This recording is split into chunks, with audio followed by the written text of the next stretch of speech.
Alrighty, hey YouTube, it is Alex here.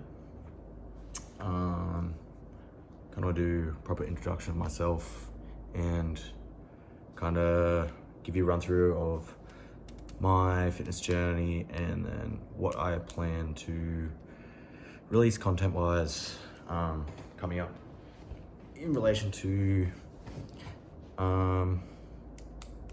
kind of advice I would have given myself personally. So we'll get into it. My name, it's Alex Vandermaat. I'm 22. I'm a bodybuilding enthusiast, I would say. Kind of my background growing up, I did martial arts from 5 to 12, got beyond black belt towards the end, moved to States and got into volleyball after a little soccer stint. So that got me to starting the gym at 16. I weighed 58 kilos and initially it was kind of body image issues that got me into the gym really. Like, I'll try and dig up some photos. Prior to that, there's not any with my shirt off. Even if you find me at the beach, I've got a rashi on. I only start kind of documenting my physique once I'm in the gym and kind of am happy with what I'm seeing, you know what I mean? So yeah, started gym, 16, I was 58 kilos. That is 2018. Fast forward a couple years, I leave school, get a full-time job as a painter under a construction company, and I was weak, man. So kind of focused on building my strength, a little bit of hypertrophy as well. I kind of hovered around 70 to 75 kilos for a couple years because I didn't do a proper bulk until I was about 20. Really, or 19 or 20, kind of wasted a lot of potential growth over those few years in that, so 2020 and then the bulk 2022 kind of pushed me from, say, the higher end 75 to a low end of 80, but I got all the way up to 87, and it wasn't a horrible shape. I still had abs. I probably would have been 15%, maybe. We can have a look at the pictures. You can still see some definition in the legs, if I recall. And then towards the end of 2022, I caught wind of a bodybuilding show that was happening in town, and I found out about it a week before it was meant to happen. So I did a week prep. I looked absolutely horrible on stage, but it was a very, very good experience. Honestly, there were some dudes there that were looking a little freaky for Natty. The rules kind of stated just you have to not take PDs for 5 years. And there were dudes, like, obviously, me being 20 years old, these guys that were 30 plus are gonna have years of bodybuilding ahead of my experience. So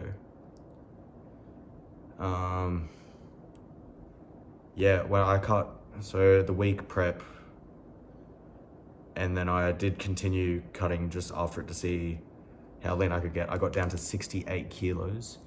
I was tiny, but I was shredded, but I was still natural at the time. And then I fell off for 9 months. I didn't train, sleeping all the time, eating takeaway every meal. You wouldn't catch me outside without a shirt on.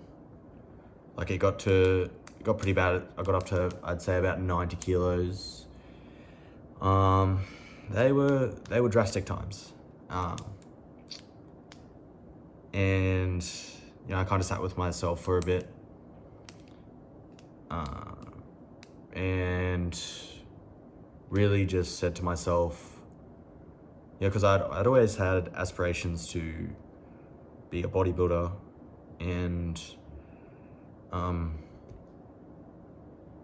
that 9-month period was really just kind of a wake-up call, and I didn't want that to ever happen again.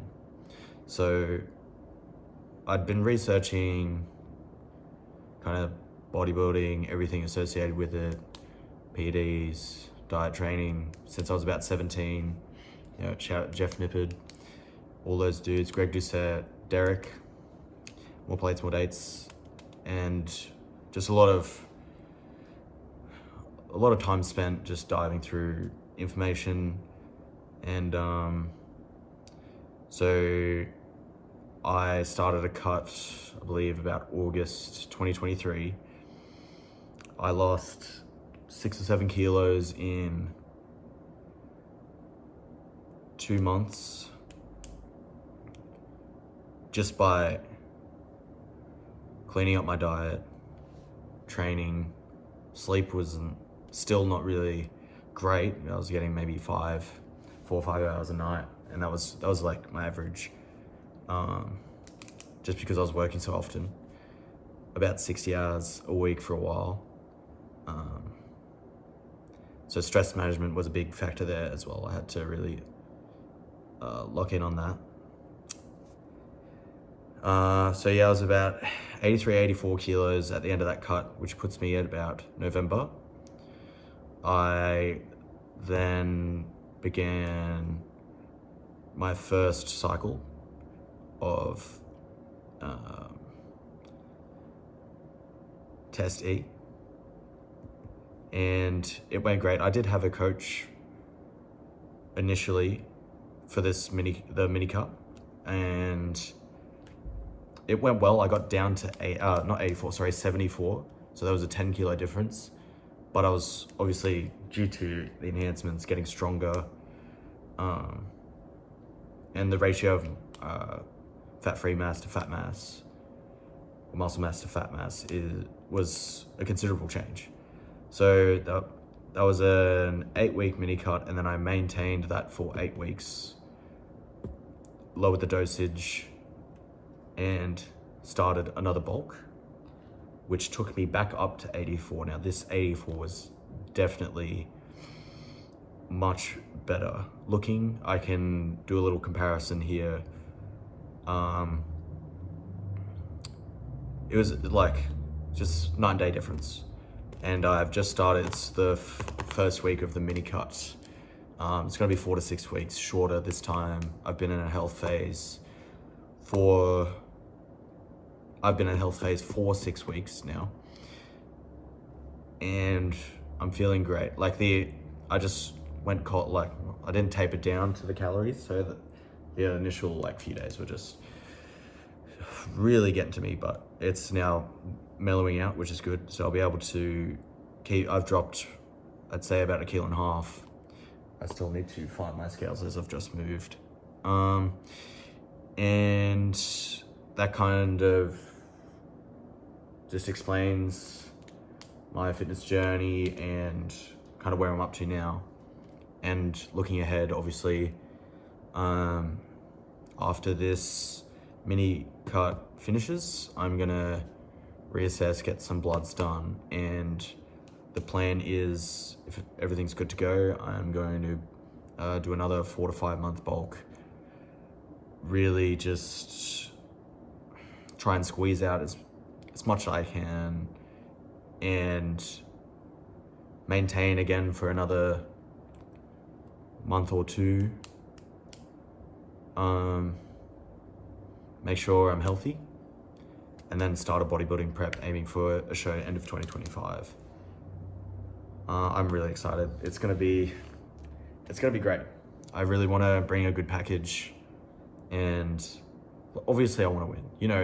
People say, try my best, this, that. I want to win it, but I know I'll be going up against dudes who have much more experience. So I really just got to elevate my physique to a point where I'm competitive at a show,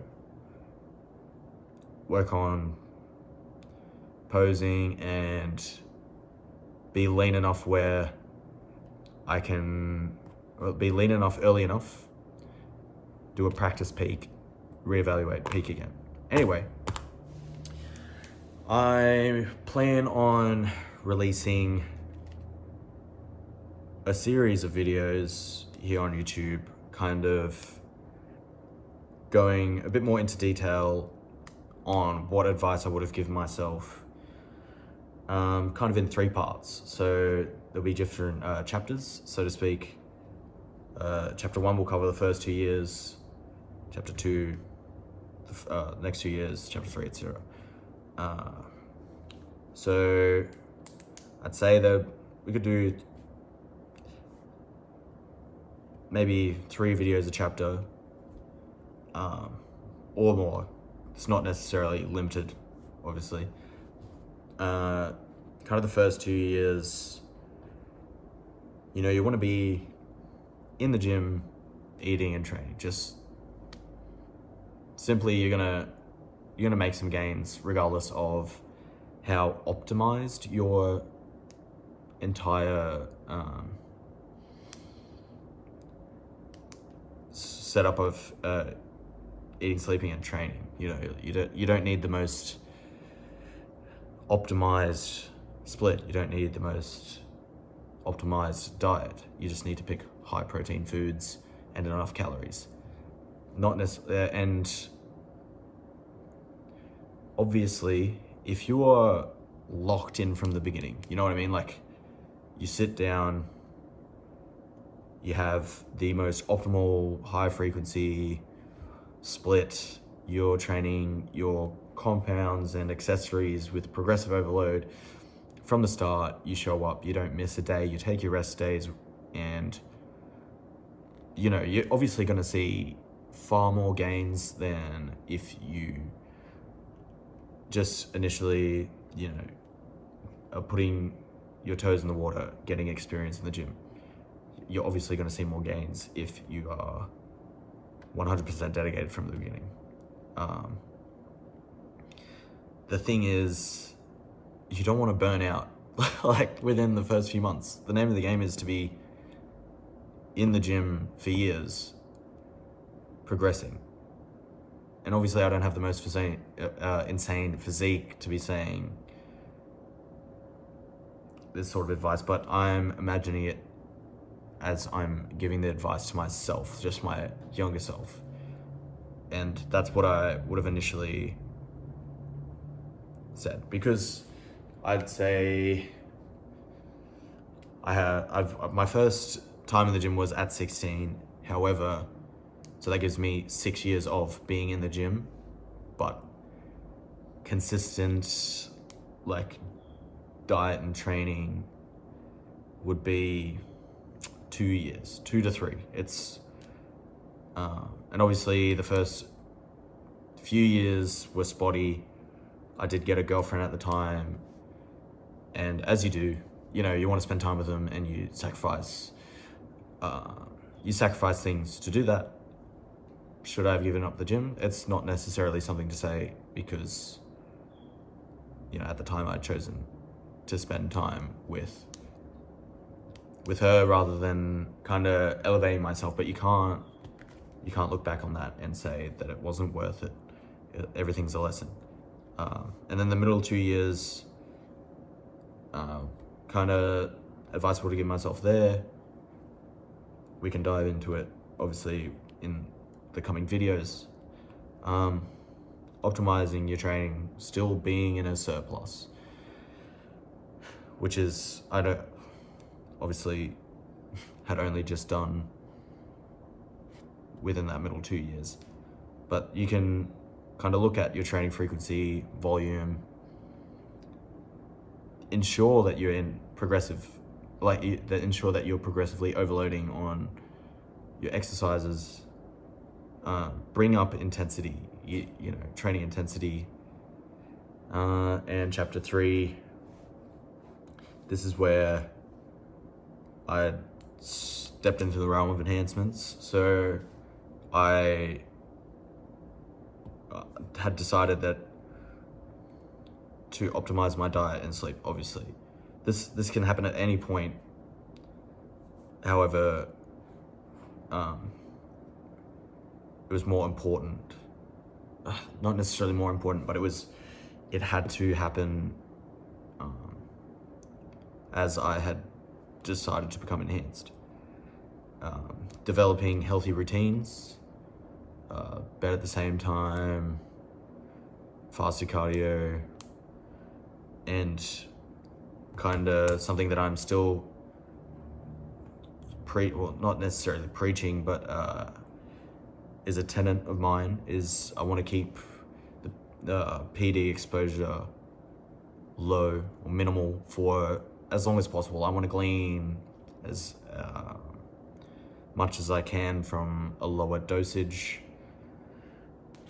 You say for health reasons, obviously stepping into that realm, you are risking your health. You are changing your physiology. There's heart hypertrophy, blood pressure management. There's a lot of things you have to consider. Getting a coach does help with that, which is I'm considering